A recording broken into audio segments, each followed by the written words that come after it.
Alright people, don't forget to subscribe and hit the bell notification. That way you'll know when I upload the next video and you'll be supporting my channel. Follow me on Twitter. Every time I upload a new video, I'll be tweeting.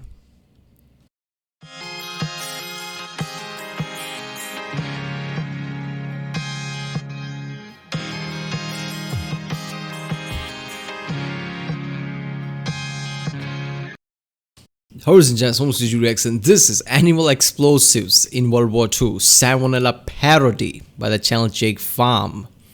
I'm not gonna lie, as soon as I saw the thumbnail, I'm like, what the fuck? Sam's back? No, it's not. It's Jake Farm. I don't know how this video is gonna be good or not, but assuming it's just been 2-3 days and it has 70,000 views, I guess, you know, it's probably gonna be fine, right?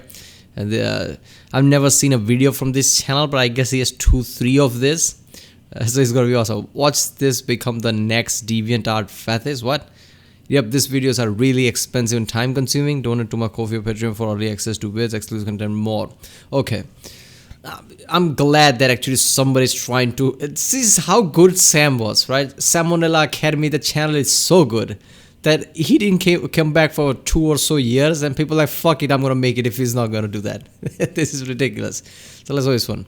Animal Explosive World War II? I've never heard of this. I guess obviously if you're gonna make a Salmonella parody, you have to find some absurd topic to talk about. So let's watch this one. Remember, if you like my reaction, don't forget to subscribe. Check out the reaction I did. There's a link in the description. Check out the cards, check out the ink cards, and yeah, let's watch it.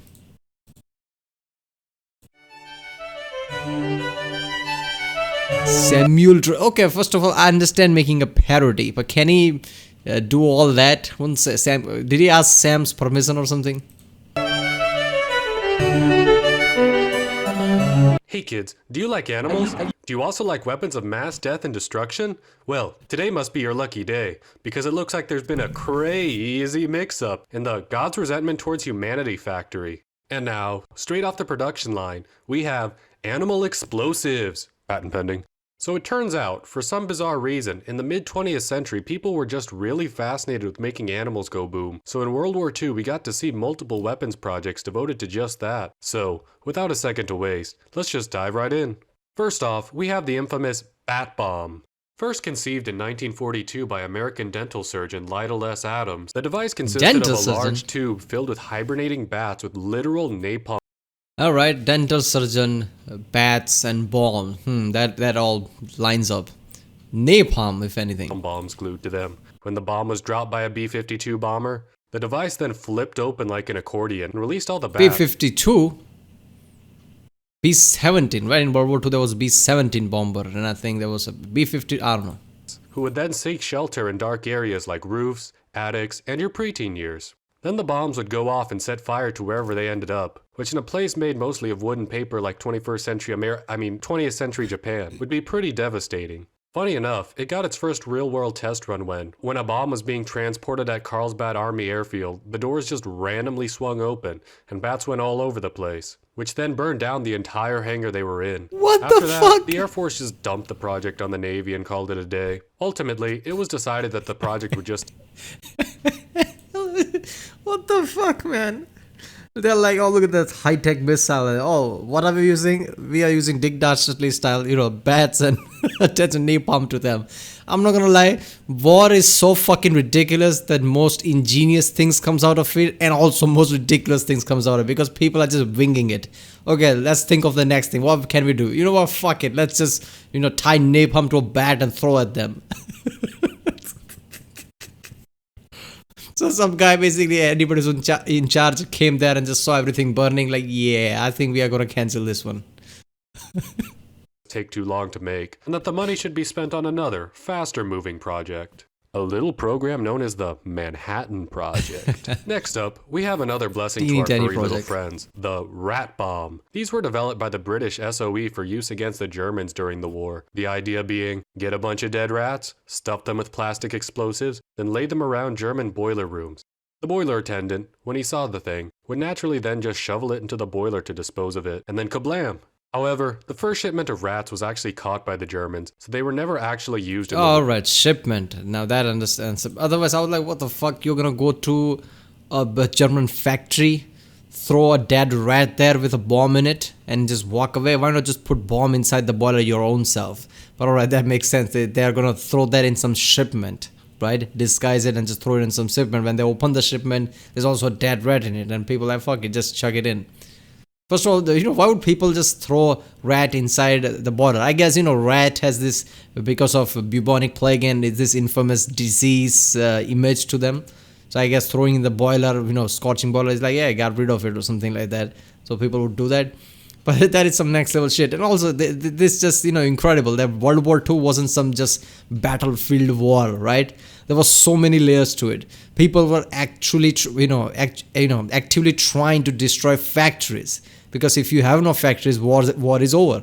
That's what the problem had, Hitler had in the end, that he didn't have anything for production, right? Production issue was incredibly high. There was no oil left. So people are actually trying to destroy factories, allies, and everybody. So this is just ridiculous. Imagine being a factory worker then. You're not just scared for your life because you work in a factory and conditions are dangerous. No, you're scared because enemy forces could kill you in the name of the, war or whatever, just because your factory is a threat. War. However, it turns out they were kind of a success after all. Since after the Germans found it, it kind of sent them into a frenzy across the country, looking for dead rat bombs that didn't actually exist. With the good old Brittles concluding, the trouble cost to them was a much greater success to us than if the rats had actually been used. That is as a British sentence as there can be. I don't care if they didn't do any damage. This did psychological damage. That's all we care about, right? Fuck it. This is so true though. Finding the bombs, okay, it didn't work, but now there is a lingering thought there, like, okay, dead rats, what's next? I'm pretty sure they would see any dead animal, they would be scared, like there could be bomb in it. Every German cities and town probably had that kind of a, fear there, right? Like, don't touch any dead animal now. Now that's what I call positive thinking. And finally, we have what's sure to be the most popular of the bunch, the dog bomb. Also known as the anti-tank dogs. These were dogs trained by the Soviets to destroy German tanks on the battlefield. The way it would work is, strap a harness loaded with explosives to the pooch in question, have the dog run underneath the tank, pull a cord to release said harness, and then have him run back before the bomb detonates. Okay. Simple, right? The only problem was, training the dogs to do just that was a little easier said than done. So it often went like, okay boy, go to the tank. Your own tank? Yes. Just go to the tank. Yes, good boy. All right, now pull the string. Pull the string. Come on, boy. Pull the string. Pull the string. No, Fido. So after enough of that, the Red Army just decided. You know what? War is so fucked up that I'm pretty sure they didn't care about dogs' life. So I guess in the end, just because they've seen humanitarian, right? They just said that we taught them to pull the string, but they didn't care about the string, I bet. Right? They just like, fuck it, just gather as much as dogs you can. If they can pull the string, fine. If not, who gives a fuck? Job's done. That is just horrendous, man. But knowing how fucked up the war was and how many people and everybody just died, I mean, it's World War II we're talking about. It's relative when we say this is fucked up.